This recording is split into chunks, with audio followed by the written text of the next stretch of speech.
The execution. Watching Sarah try to implement the Trojan horse architecture was like watching a masterclass in professional self-destruction. She'd stolen the pretty pictures and the compelling pitch, but she had no understanding of the underlying technical complexities. Every time someone asked her a detailed question about implementation, she'd deflect or assign the work to someone else. But here's where my real preparation paid off. I documented everything. Not just my original strategic plan that she'd stolen for the director position, but every interaction we'd had around the database project. Every email where she'd probed for information, every meeting where she tried to extract technical details, every presentation where she'd claimed my work as her own. I'd also been building relationships.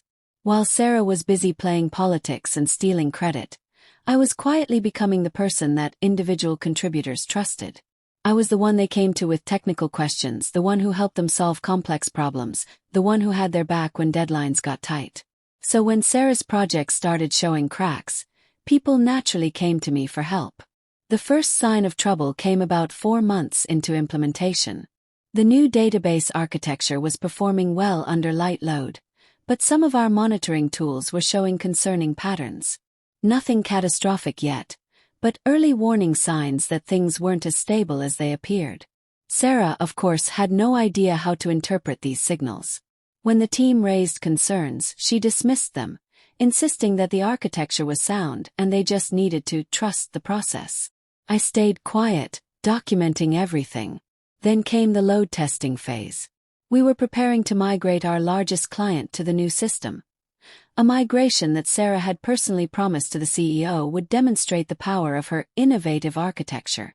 The load tests were interesting. The system handled the initial surge beautifully, performing exactly as my deliberately flawed design intended. Sarah was practically glowing with pride, sending updates to the executive team about how brilliantly her vision was working. But I knew what was coming. 3 days into the test, with our largest dataset running on the new architecture, the cascade failure began. It started small. Slightly increased response times, occasional timeout errors. Nothing that would alarm someone who didn't understand the system's fundamental weaknesses. But then it accelerated. Database connections started pooling unexpectedly. Memory usage began climbing in ways that didn't match the load patterns. The beautiful, elegant architecture that had looked so impressive in diagrams started revealing its true nature. By day 5, we were looking at a complete system failure during peak usage hours. Sarah was panicking. She called emergency meetings, brought in expensive consultants, even threatened to fire team members for implementing her vision incorrectly. But the problem wasn't implementation. It was the fundamental design she'd stolen and claimed as her own. And that's when I made my move. I'd been preparing for this moment for months. I had a complete analysis of the architectural flaws, a detailed explanation of why the system was failing, and most importantly, a proposed solution that would actually work. But I also had something else. Comprehensive documentation of the entire theft, from Sarah's original stealing of my director-level strategy to her appropriation of the database project. I packaged it all together into what I called the Sarah Files, a meticulously organized collection of evidence that told the complete story of her pattern of intellectual theft and technical incompetence. But I didn't send it to HR or the executives.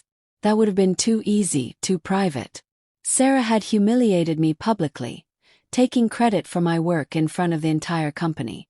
Her downfall needed to be equally public. Instead, I waited for the perfect moment. That moment came during our monthly all-hands meeting. These were company-wide gatherings where different departments presented updates, where executives made announcements, where major technical decisions were discussed in front of everyone from interns to the CEO. Sarah was scheduled to present an update on her database architecture project. She'd been dreading this presentation for weeks, knowing that the system was failing but having no idea how to explain or fix it. She'd even asked me to help her prepare, which took some serious audacity. I told her I'd be happy to help. The night before the all-hands meeting, I sent an email to every single person in the company. Not just the engineering team, not just the executives, everyone. Sales, marketing, HR, accounting, even the cleaning staff. The subject line was simple: technical architecture concerns. Database project update. But the content was devastating. I laid out the entire story with timestamps, email screenshots, and technical documentation. I showed how Sarah had systematically stolen my work, how she'd misrepresented her technical capabilities, and how her incompetence was now threatening our largest client relationship. But I didn't just attack Sarah. I provided solutions. I included a detailed technical analysis of why the current system was failing, a roadmap for fixing it, and even volunteered to lead the remediation effort with no additional compensation. I sent the email at 2 a.m., time to arrive in everyone's inbox just as they were starting their workday. The next morning was chaos. Sarah arrived at the office to find people staring at their phones, whispering in groups, pointing at her as she walked by. She had no idea what was happening until someone finally showed her the email.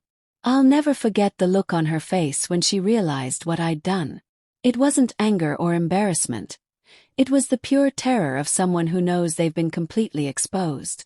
The all-hands meeting was scheduled for 2 p.m. By 10 a.m., Sarah had been called into an emergency meeting with the CEO, the VP of Engineering, and the head of HR. By noon, security was escorting her out of the building.